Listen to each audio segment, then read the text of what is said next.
The Digital Photography Cafe show is brought to you by Focus Pyramid, the autofocus lens calibration tool for your camera.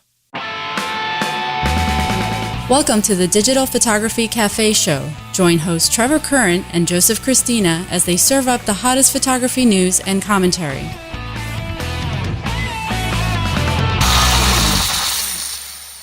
Hey everybody, welcome back to the show. This is episode 173. I'm Joseph Christina here with my co-host Trevor Current.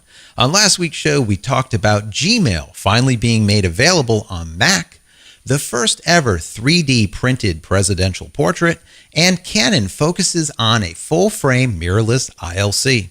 If you haven't watched last week's show, I encourage you to do so. You can find it at digitalphotographycafe.com and our YouTube channel, youtube.com/dphotocafe. Listen with the popular Stitcher, TuneIn, and Xbox Music apps, or subscribe through iTunes or RSS. Hey Joe, we're back. Happy holidays. Happy holidays. Merry Christmas, my friend. Yes, to you too. And Thank you. Happy New Year to everyone. By the time this comes out, it'll be almost New Year, I guess. Yeah, probably. Pretty close. Pretty close.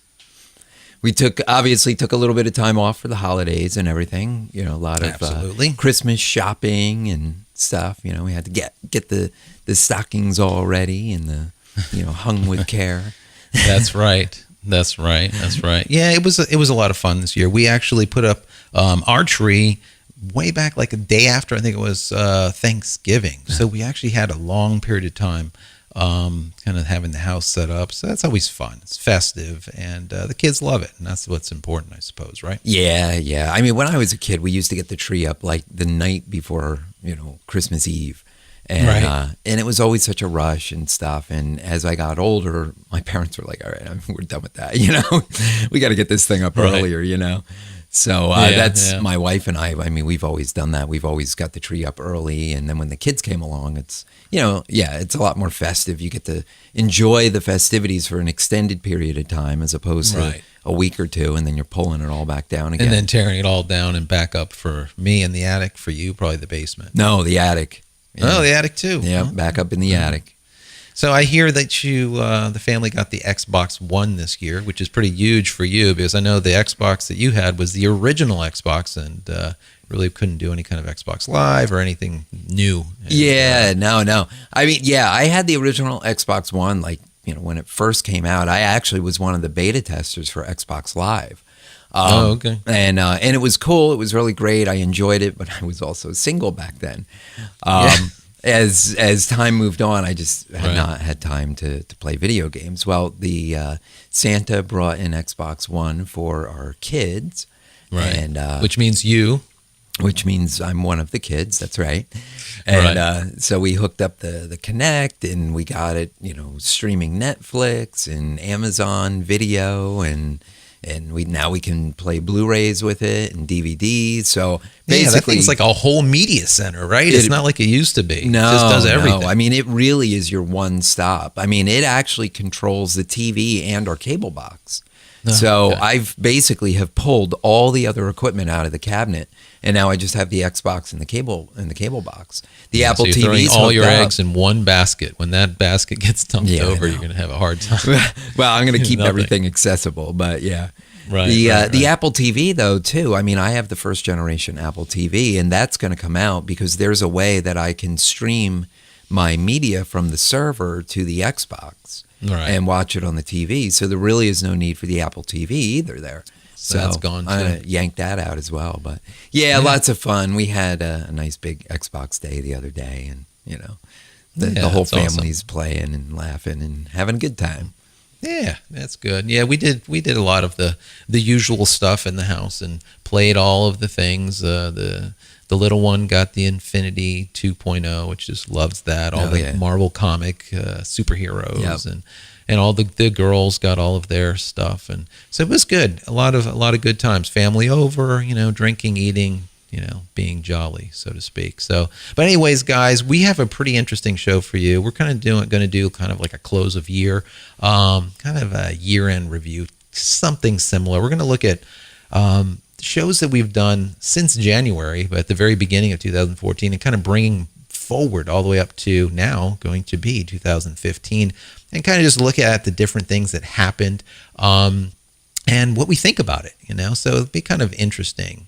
So kind of to start out with, we're going to go all the way back, rewind and go back into the archives, back to like show 138 or so, back in January, February of 2014, when the AP, Associated Press, goes ahead and fires a photographer for altering an image one time out of all the thousands, tens of thousands, who knows how many images from this guy. One time alteration of a video camera that was laying on the ground. He just touched that out, and he was history, right? Yeah. I mean, and the AP prides themselves in having news accurate photos, and photos should appear as they were taken. And by doing any type of manipulation at all, it puts to question past images. Were those images of whatever doctored, or were they true? Were they real news images, or were they created art at that point? Were they revised to tell a story in a certain slant?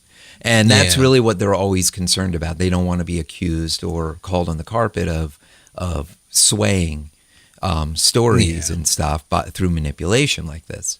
Yeah, I mean, this guy was like a Pulitzer Prize winning photographer. Yep. He worked for them for many, many years. And I think I stand by my original thought that, every single image, even back in film, is somehow altered. Yep. And if you're doing stuff for Reuters, doing stuff for AP or whatever, as soon as you take an image of, let's say, a crowd, and there's a group of 10 people beating each other, and you have this huge picture and nothing else going around, and you crop into that crowd of 10 or 20 that are beating each other, all of a sudden the perception of that image has become more grave, larger than life. Because literally, let's say in that location, there wasn't that many people. It wasn't like a massive amount of 200-300 people.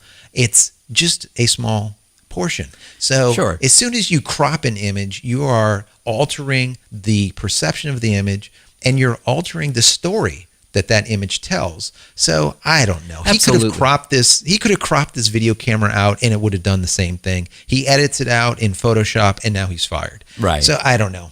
You could take a picture of somebody, walking along the streets, looking up in the sky and squinting because the sun's in their eyes.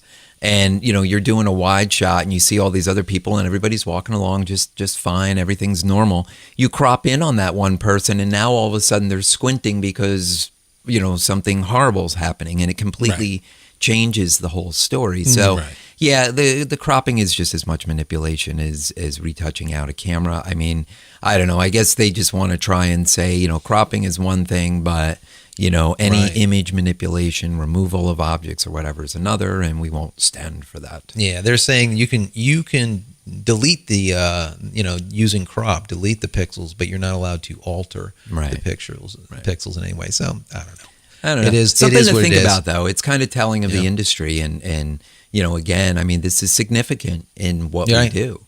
Yeah, absolutely.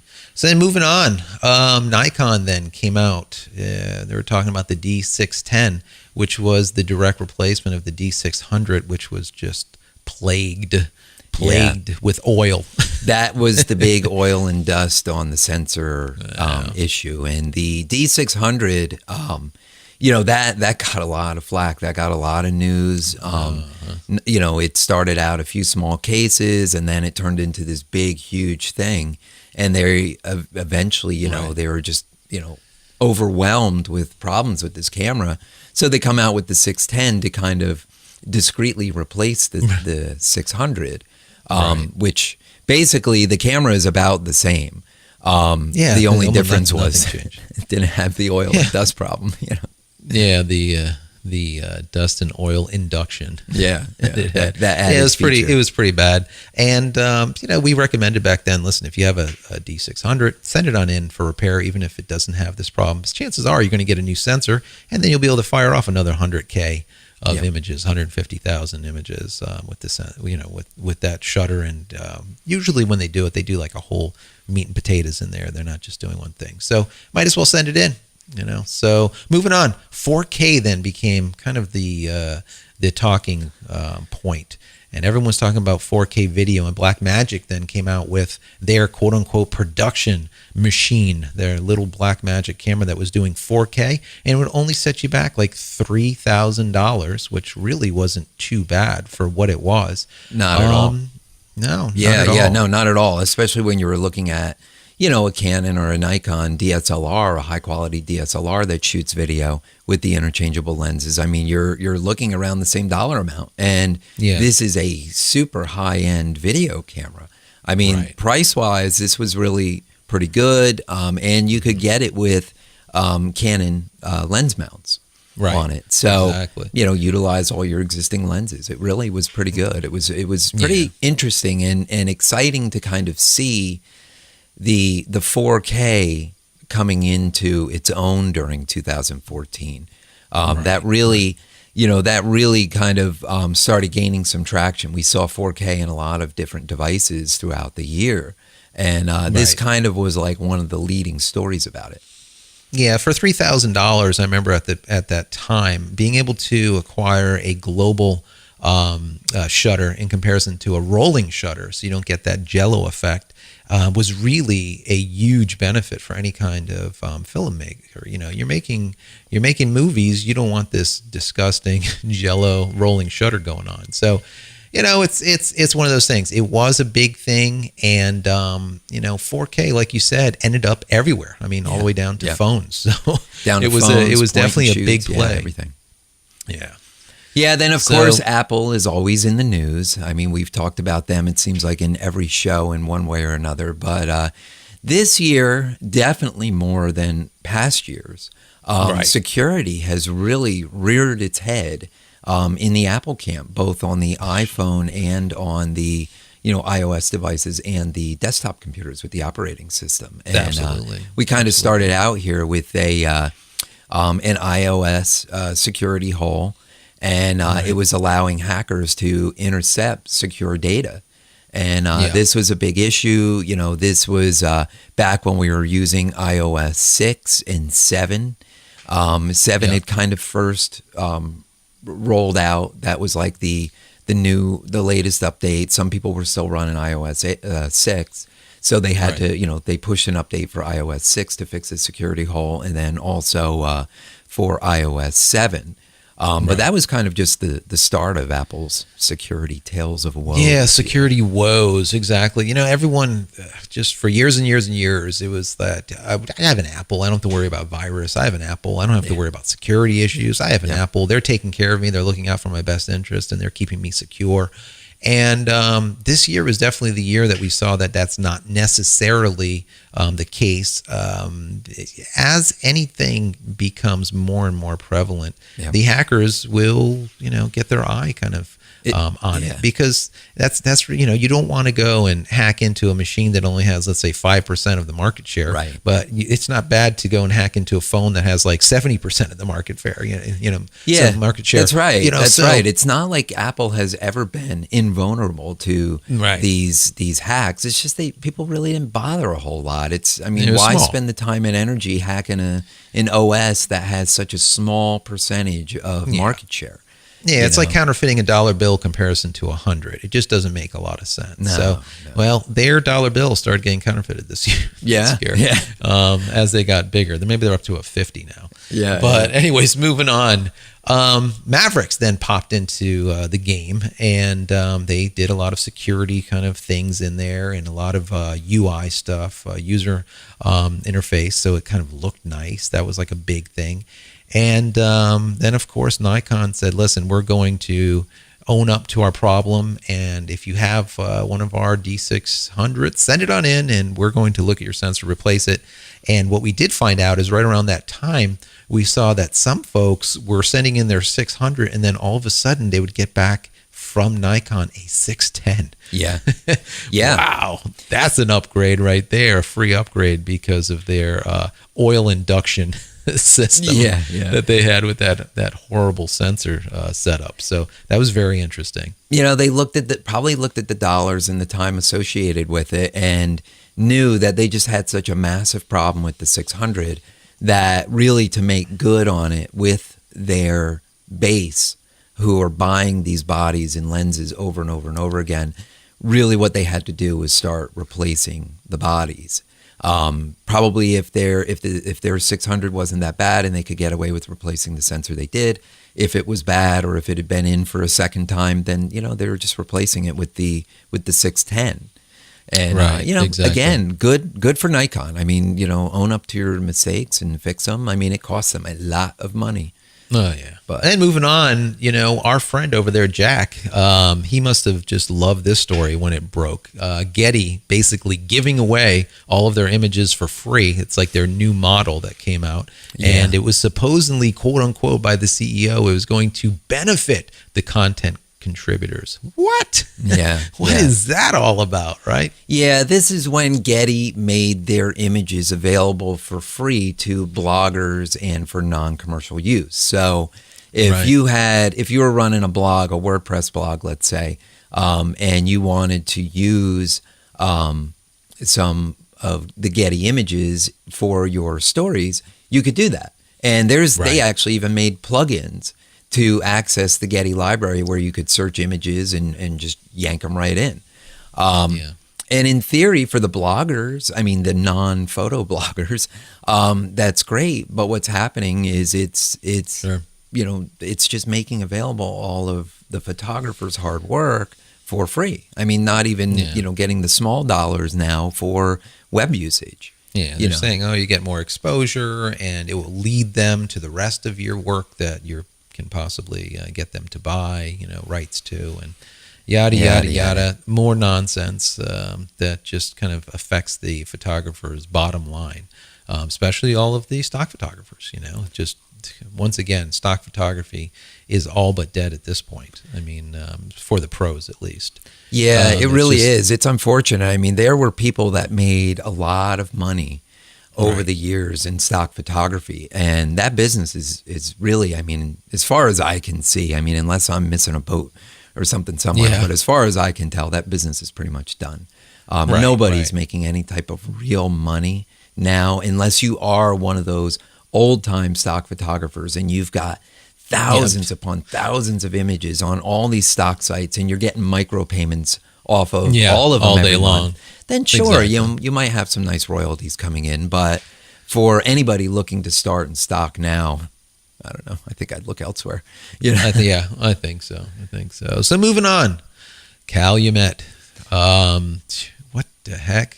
They've been around for years and years and more years. What was it, like 75 years in business? Yeah. This camera company out of, what was it, Chicago, I think, or somewhere? Yeah, they had several locations, but yeah. And I think that's where they're based. Chapter 7. Chapter 7. Oh. It's too much difficulty competing with the online retailers trying to sell the equipment, and it just wasn't working out for them. They also had their rental department, which turned into a big thing because it was kind of like one of these, hey, it's just everything's closing down, and what do you do with your equipment? Well, they finally put something out to say where you could go drop off the equipment and stuff. We're going Chapter 7. Creditors are now kind of following all of our list of clients, and if you have any of our equipment out, here's an address that you can drop that off, because if not, you're going to get a phone call. So it's kind of sad. I hate to see any kind of photographic business go out, but there was a few this year. But what are you going to do? Anyways, Trev, there's a lot more to come, but hang in there 1 second while we go ahead and hear from one of our sponsors. Are you frustrated with slightly out of focus images when you know your autofocus spot was dead on? It's simply not your fault. From manufacturer to manufacturer, and even lens copy to lens copy, there are slight variances to the exact spot where light is being focused onto the sensor.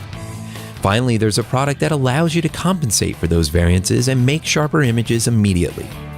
Focus Pyramid, the autofocus lens calibration tool, is an absolute must for every photographer. If you want to make the sharpest images possible, then you need to take control over your camera's focusing system. With the Focus Pyramid, you can calibrate all of your lenses on your lunch break. The Focus Pyramid makes lens calibration quick and easy at an affordable price. So give your lenses a new lease on life and take your photography to the next level. Head over to focuspyramid.com/DPC and get an additional 10% off just for being a show listener. Okay, we're back with Nikon. So Nikon D600, we found out, got banned in China. And basically the Chinese government said, we're not selling this camera. There's problems with it. Fix them. But we're not selling the D600s anymore. So any stores in China that had stock, they weren't selling them. They were sending them back to Nikon. And Nikon had no choice but to replace them with the 610 because they didn't even want to hear anything about the sensor replacement, because at this point it was just too big of a problem. I never heard of that before, where an entire country bans a company's product. And saying you are no longer able to sell that in this country. Yeah. Just really crazy. But yeah, it just got so much flack that, I can see it I can imagine all of the writing and the calls and all the rest of stuff. The Nikon stock dropped almost 2%, just on that day. It was kind of crazy. But yeah, there was a lot of problems that were going on this year. Yeah. But moving on into the iPhone 6. Ends up being announced in WWDC, and that was huge. Everyone with their 4s and their 5s and their 5Ss were just waiting with bated breath. I just want my iPhone 6. It's got to be that coming bigger soon. Screen and all bigger that stuff. Screen. Yeah. So it was definitely a big thing. I know I was kind of ready for it. I was kind of teeter-tottering. Am I going to go that way, or am I going to go Samsung? What am I going to do, or not do anything? So I was definitely waiting just like everyone else. Oh, yeah. Yeah, absolutely. Yeah, but then Amazon announced their smartphone. Right. And I think that was kind of all that happened with it. They announced it. They ended up with that Fire Phone or something that they gave you a Prime account, an Amazon Prime account, which is like a $99 value if you buy the phone, but the phone is like $400 and some bucks. I don't know, whatever. Right. But they talked about also adding in an Amazon Prime data connection. And if you remember way back in the day, this quote unquote Amazon data connection was actually introduced with the Kindles, right, where you'd be able to go and buy books and surf the web on 3G, but for free if you had a Kindle. Right. So we were thinking, well, who knows? Maybe Amazon's going to get into that phone air market, cellular market, and they're going to start giving away Amazon Prime data on this phone, which would have been amazing. Oh, right? Yeah. And then we really never heard much more about it. It kind of, Amazon really did not make much tech news after the initial announcement with this phone. Maybe it was just all the other manufacturers' phones just kind of buried it, but even prior to recording the show, we kind of, whatever happened to that, And then we kind of went back and did some preliminary, some quick research on it, and it's there, it's available, but not with the Prime data, not with free data. You're still paying for data through whatever carrier you have. Yeah, we did find out at that time that they did launch a subsidized LTE connection, 4G LTE, for $50 for the Kindle Fire HD. Right. That would give people 250 gigabytes, I think it was, a month, which is a crazy amount of bandwidth. So I would imagine there was a lot of people hacking into that Kindle Fire HD and then tethering it and using it as a little hotspot, and being able to suck down 250 gigabytes. So who knows? At this point, that's probably not still a possibility. Yeah, and I don't even know if that will ever become a viable competitor in the market space. I would think not, because if it was going to, it would have by now. I just think, Amazon needed another product in their line to kind of round everything out. It had the TV, it had the tablet, now it needed a phone, now it's got a full product circle, and anybody that's a big Amazon fan will stay in that space, and they've got that captive audience. Yeah, exactly. It did not go over as Samsung did on the Android. No. It just didn't. But anyways, moving on. We looked at a really great story, and that story was about someone taking a look at or comparing directly to a 5D Mark III against a Note 3, a Samsung, and running photographing or videoing at 4K. and the results were absolutely amazing, right? Yeah. The demo video that was online, you got to take a lot of factors into account. You're looking at something that has been compressed, that's now online, blah, blah, blah. Right. But with that said, in the ideal situation, the video quality between the two was negligible. I mean, it was very difficult to tell the difference. I mean, you could see things in the highlights and the shadows, and of course, a lot of that has to do with sensor size and in the optics. Sure. But the quality of the video still looked really good.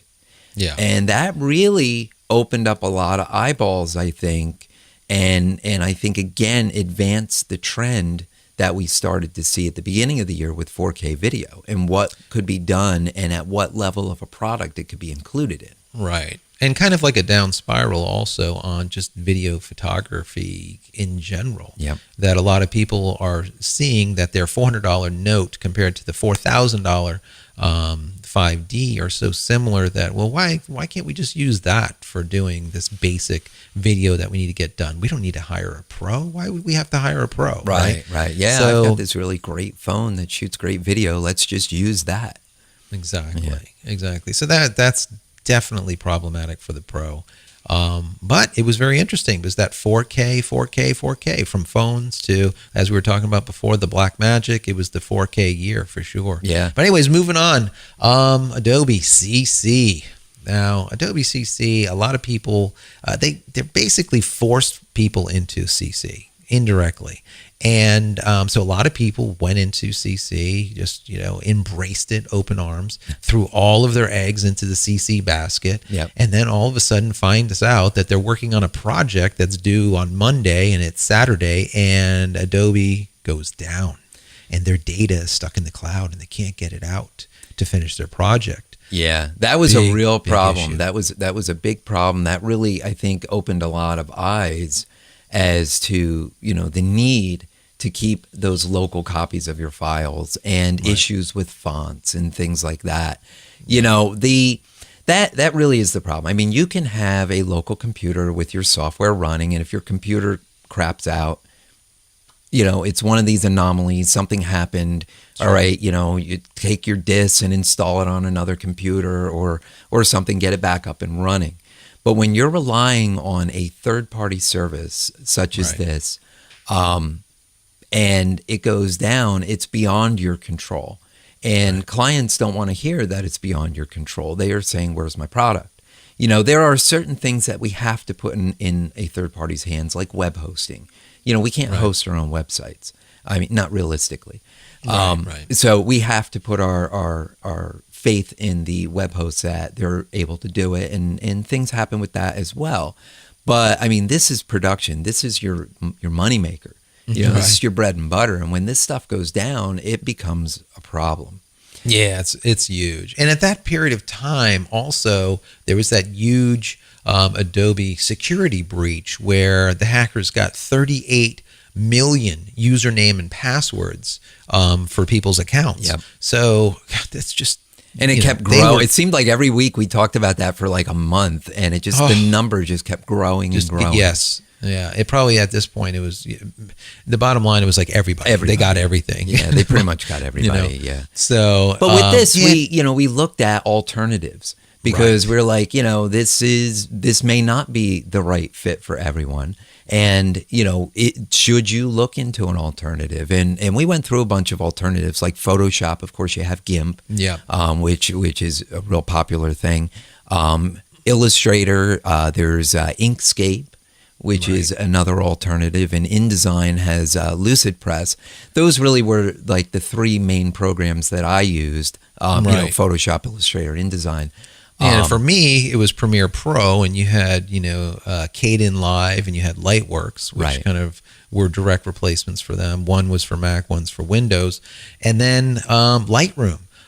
There's people that didn't, they like Lightroom, but they didn't care for it, or they don't want to go into the CC model and pay a monthly. So they were looking into, so we made a suggestion of Darktable was pretty good.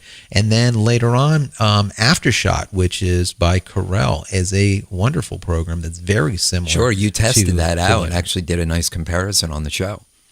Yeah, towards the end of the year, good. What was it? Aftershock Pro 2 directly against the Lightroom. I think it was 5 or 6 or whatever it was at the 5.7 or whatever at this point. So yeah, that was a very interesting direct comparison. So if you guys didn't watch that, you can watch that. It was right around, what is it, 173, 170? No, this is 173, 172, 171, so around there. Take a look at that. But then also like After Effects, you can use Blender. Dreamweaver is huge. That was like a major item that there's not really a lot of things that you can kind of switch up for Dreamweaver. So you're almost stuck with that. There's some generic stuff out there, but just nothing kind of beats Dreamweaver. So, but anyways, moving on. Nikon D810, direct replacement for the D800, which was the meat and potatoes of the wedding photographer, along with the Canon 5D. Mark 1, Mark 2, and on and on and on. So when that full frame D810 hit, it was huge, very, very big. Yeah, for those needing that next step up camera, that definitely was the way to go. I mean, killer camera. It really was. I mean, these specs were really nice on it. Really gave a lot in the lines of video again as well. Right. It really had a lot of features that people shooting video would want out of a DSLR. So that was a real interesting camera. It looked really good. And again, if I was in the Nikon camp, it's definitely something that I would have considered for sure. Oh yeah, for a full frame and at the cost, it gave you a lot for your money. Yeah. Then we moved into the iPhone 6 and the 6 Plus and the Apple Watch.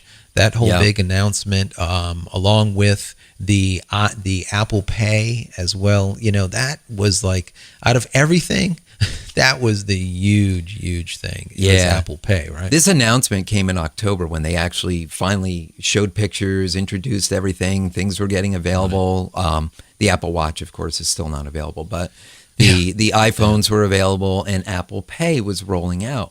And a few months later, we look back to that Apple Pay announcement, and honestly, Apple Pay is definitely the biggest thing to come out of that announcement. Apple Pay, I mean, we even said this on the show back when we first started talking about this. Apple Pay is going to be a huge part of Apple's business. Yeah. In fact, it may overtake all of the rest of their business. I foresee it to be a bank. Yeah, there's going to be a bank of Apple. Yeah, it'll be more secure than the Swiss. Yeah, it'll be global. And Apple will know nothing about it because it'll be all single packet oriented, where there's there's no one can get in there. It doesn't even matter if it's NSA or whoever, because there's no track, no trail. So they're doing it really smart, and they're really making it so that it's extremely secure and even secure to themselves, so that internal to Apple, they can't hack into it or quote unquote get information. I guess you would say monetary information from people. So it's really big. Apple Pay, that was the prediction when it first came out, will be bigger than iPhone, will be bigger than anything that Apple's ever done. And we'll see. You gotta wonder, back when Steve Jobs was alive and was first coming out with the iPhone, and after he saw the popularity of the iPhone and how its exponential growth, even up into the 3G series.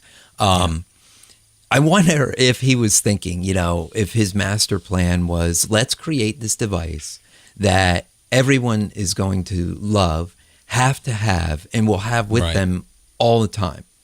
Right. Now, let's see how we're going to build additional services like the iTunes Store, like the App Store, all these things on top of it where we can make money. I wonder if he ever thought about a payment gateway. It would be interesting to replace the wallet and have your license registration, all of the things that you carry in your wallet that is very critical to wandering around, being on your phone. Whereas think about that.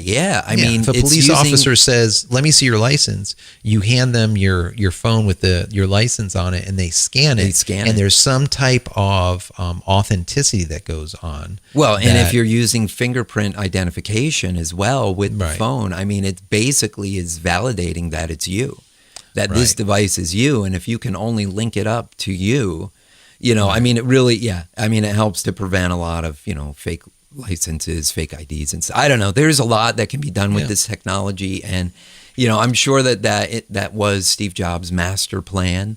It's just kind of hindsight, right? You look back and you see how things have evolved and how big they've gotten and where they started from. Yeah, and seeing how they're involved, how it's evolving. I'm wondering if there's not more people at Apple they're looking at, that are researching, creating products like, for example, Apple Pay for this gateway, and less people creating the gateway and trying to iterate and innovate off this gateway.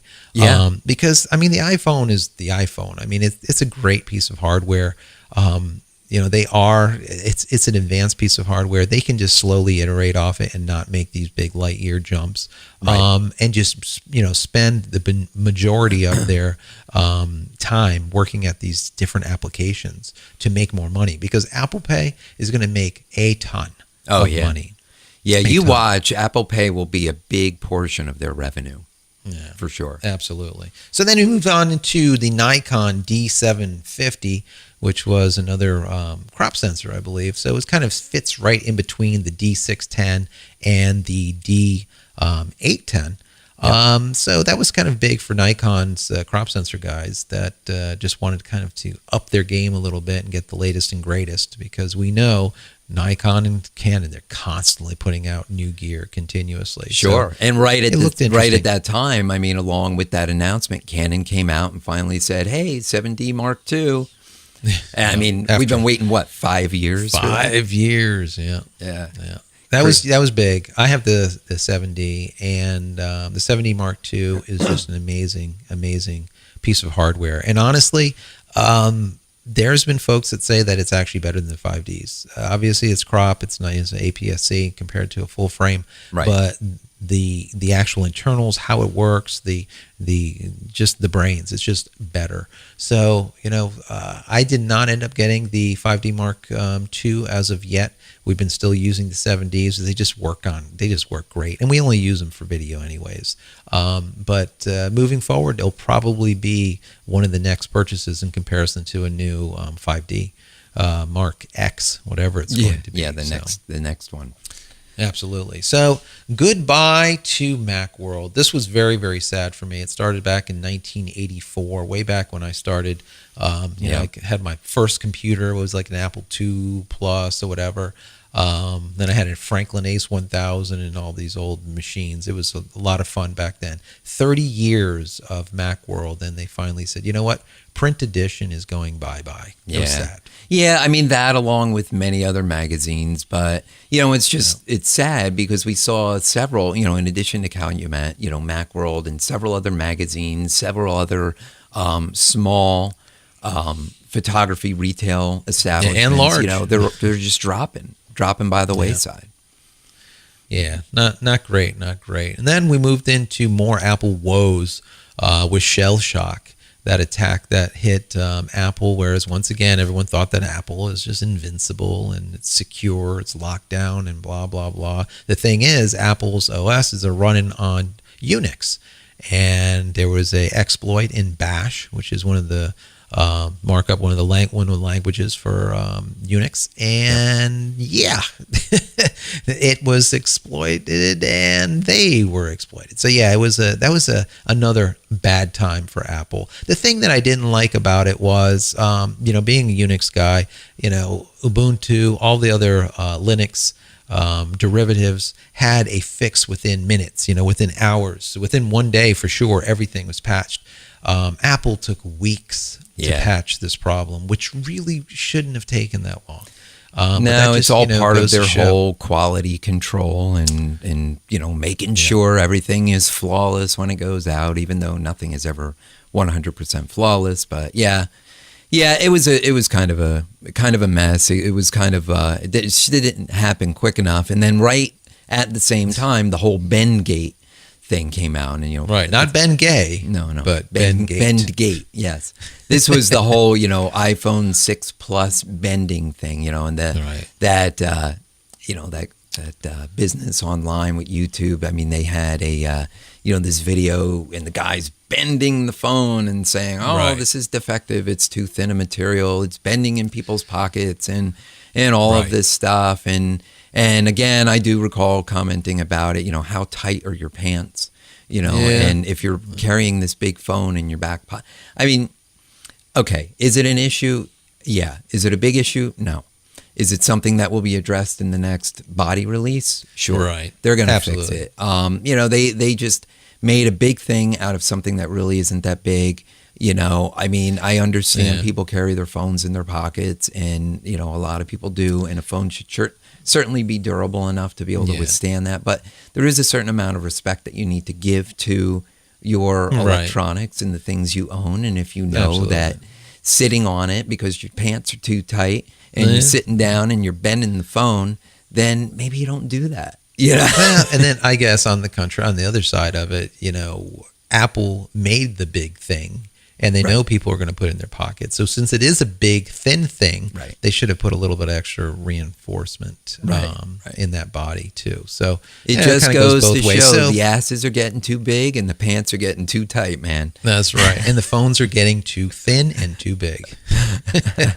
So moving on, more Apple woes. Well, this one wasn't really directly Apple, but iCloud login harvesting happens in China. So what they did was a company went in there, or some hackers or whatever, and they did these redirects that redirected anyone in China that would go to the iCloud site. It would redirect to this another site that spoofed as iCloud, and it would just harvest just tens of thousands, millions of iCloud username and passwords. Yeah. So that was another thing. And Apple's sitting there with their hands up, like, what are we going to do here? What's going on? Yeah, I mean, and it was nothing that Apple did. This is because people were using insecure browsers, and they were sent off to phishing sites. They were redirected to phishing sites.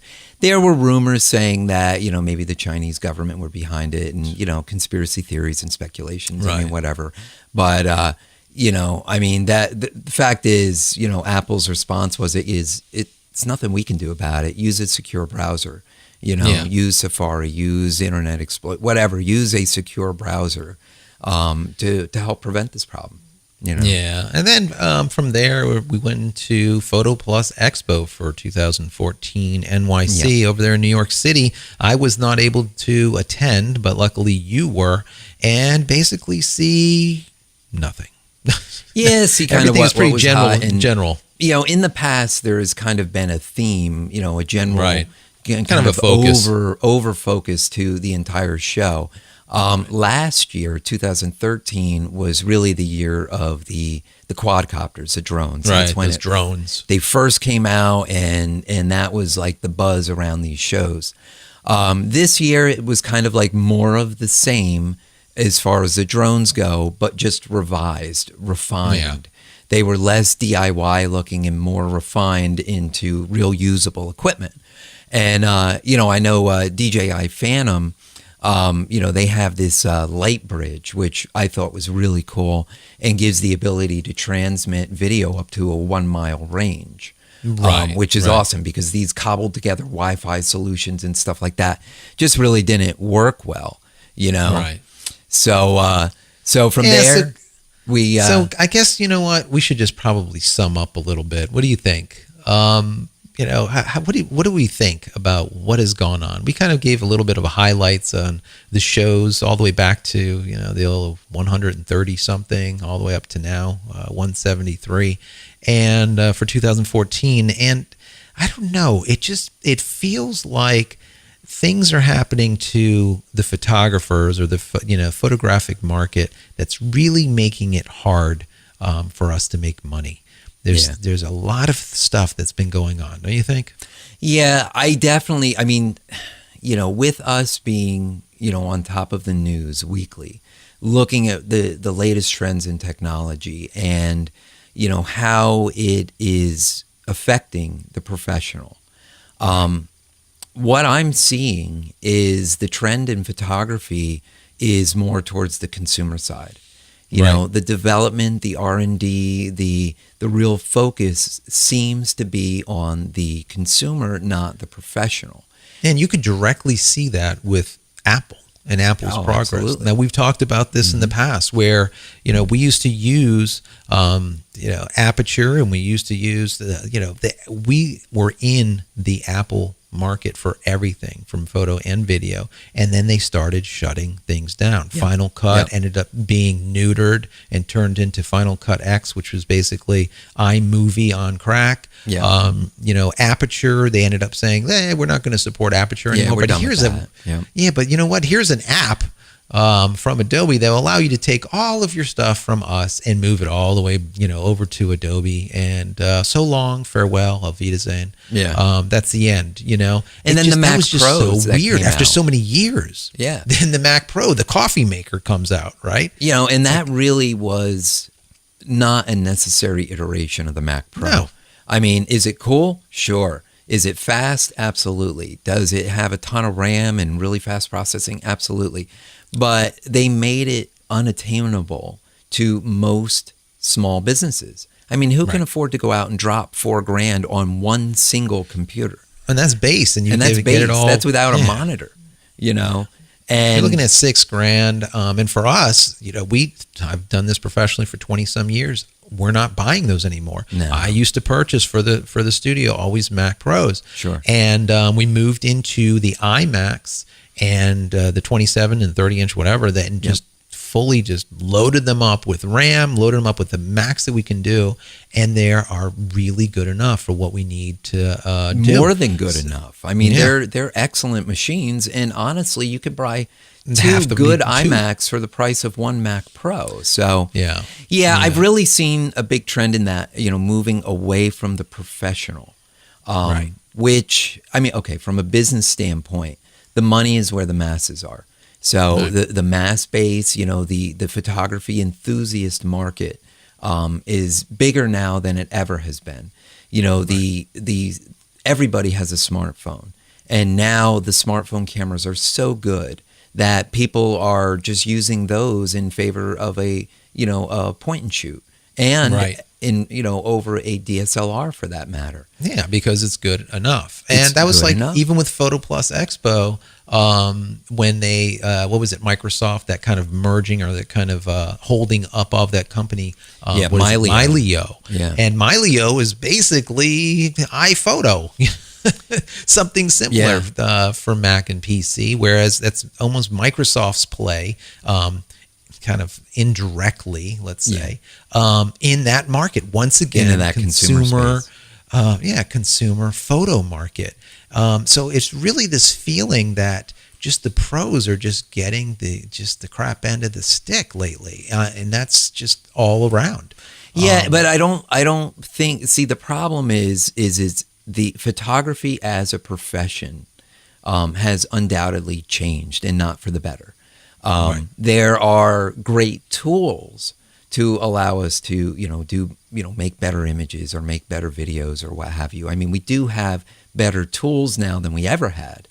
The problem is that the tools are becoming, the barrier to entry has become so low that anybody can go out and buy a good quality camera now. And all these photo enthusiasts that are, let's say the mamarazzis, that has become a big term within the industry. And, if you haven't heard it, basically it just means, the moms who stand along the sidelines of their kids' games with the really nice DSLRs and the big long lenses, and they're shooting pictures, and somebody says to them, wow, you make some really good photos. You ought to, do something with that. And they say, yeah, thanks. I'm starting my own business.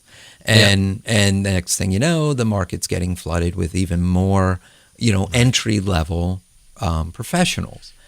Now, we can't do anything to change that.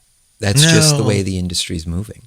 It seems that way. It really does. I don't know. It seems that for me, what I notice is there's a lot of mediocre crap out there, and you do not see a lot of just high-end work. Whereas 3, 4, 5 years ago, you would look online, you'd look at the current work that's out there, and you would have like just really amazing stuff. I know Chase Jarvis was really big, and it was you would see that type of work where they're doing big production stuff. I think the photographers are still going to have business, so to speak, in the commercial space. But I think you're going to see less and less weddings that are being covered by quote-unquote true pros and more by your, as you call them, the mamarazzi or like the Uncle Buck that got the great camera that was at Costco or at BJ's, the box camera that comes with everything that they need to shoot the wedding for $900. Right. I think you're going to see a lot of that, and you're going to see it's going to be harder for people to do portrait work, to do weddings and anything like that, that when good enough is good enough for most folks and they can get cameras that will create good enough, I think it's problematic. I do see that the people that can do high-end retouching and other type of work that cannot be done by these quote-unquote new pros that are out there I really don't see them as pros, but regardless, that cannot do that cannot create that specific wedding album or cannot do that type of cutout and green screen work, and that can, and on and on and on. Those are the people, it's almost going to, I think, become in the years to come, the technicians, the guy that's absolutely superb at Photoshop in comparison to taking the photo, because he can take the same photo that the mom can on the side, but he can create something amazing out of that photo where she can basically just do basic editing. Right. That I think will set people apart. The problem is, Trev, will people want to pay for that difference? And will that difference be big enough? Yeah, so, I would say for the majority of people, they will not be willing to pay for it. Right. They're not going to want to pay the extra money for professional retouching when, Lightroom gives you the capabilities to make a pretty good looking photo right out of the box, globally for all the images. Exactly. There still may be the need or the request where somebody says, I want a really big canvas wrap for my wall. And can you retouch this one photo so it looks really good? You know what? There's so many tutorials. There's so much training out there for Photoshop that, the beginner have great resources to learn and can do a good enough job to make their client happy. So going forward, 2015, I really think needs to be like let's call it a plan B type of thing, or it's one of those things. Whereas the photography might not be your sole bread and butter at this point, just because of the way the market is going. That doesn't mean that you need to get out of the business completely. No. That just means that you need to somehow add something to your lineup. So that doesn't mean go and get a job at Costco. That might mean that you just go and you add something else to it. Maybe you do some type of video something, or maybe you do some editing, or you do something else that is your plan B or your additive to your current business. Something that is different and that will set you apart, that people are looking for. So that, I think, is going to be the 2015 mantra, that plan B, that what else can I do to bring in money, whereas portrait's not doing it, or wedding's not doing it, or whatever it is. What else can I do at this point? Well, that's the thing, the mamarazzi, the weekend warriors, I've got nothing against them. I mean, we were all in that position at one point in time. We were all learning. We were all looking to break into the business. The only thing is now, between now and then, is there's so many more people trying to get into the business all at once. So, rather than fight it, I think you just have to say, this is the way the industry is. Now, me as a professional, what other skill sets do I have that I can capitalize on? And maybe they aren't specifically photography related. Maybe you have a business background. Maybe you have a marketing background. Maybe you have some other background that you can kind of become maybe a full service type of mini agency as opposed to a photography studio. I mean, me personally, I do website development, I do graphic design, I do photography. And photography for me is the smallest part of what I do. But I know that if in my area, the competitiveness that's in the area, I know for a fact how many photographers there are, and there are a ton of them. If I were to try and get out there and start doing weddings or trying to get portrait business, that would be a tough go. But I know I have my commercial clients already that I can do photography work for them to add to my bottom line. Exactly. Yeah, it's that, once again, that additive or that plan B, something that needs to be, and it's just one of those things. It's got to be almost like a New Year's resolution. Look at your bottom line, see if you're doing well. If you're not doing well, you need to expand a little bit. Right. And that might not be advertising. That might just be in what you offer. So you might market to your current base and just send them out a quick note on what that new thing is that you offer. Yep. And that might just be it. They'll carry you on to the next year and see what happens then. But yeah, I definitely think as far as the market in a whole for 2014, it definitely has been a little bit of a downswing for photographers and especially for the professionals. Yeah, in technology end, I mean, really what I see coming out of 2014 technology-wise was the rise of 4K video, right? The expansion of drone devices, and the increased quality in consumer-level products, smartphones mainly. I don't even count point and shoots anymore because they're pretty much a dead product line. So yeah, pretty much dead wood at this point. Yeah. Sorry, guys, we need to get out of here, right? Yeah, we do. It was a long show, but I think it was a good recap for the year, and definitely looking forward to a great 2015. And we will see you guys in 2015, the beginning of the year. We're going to take a couple more days off for the family while they're all home from school, and we'll be back then. So Joe, if people want to connect with you outside of the show, what's the best way for them to reach it? Yeah, find me on Twitter. That's at Joseph Christina, and that's Christina without an H.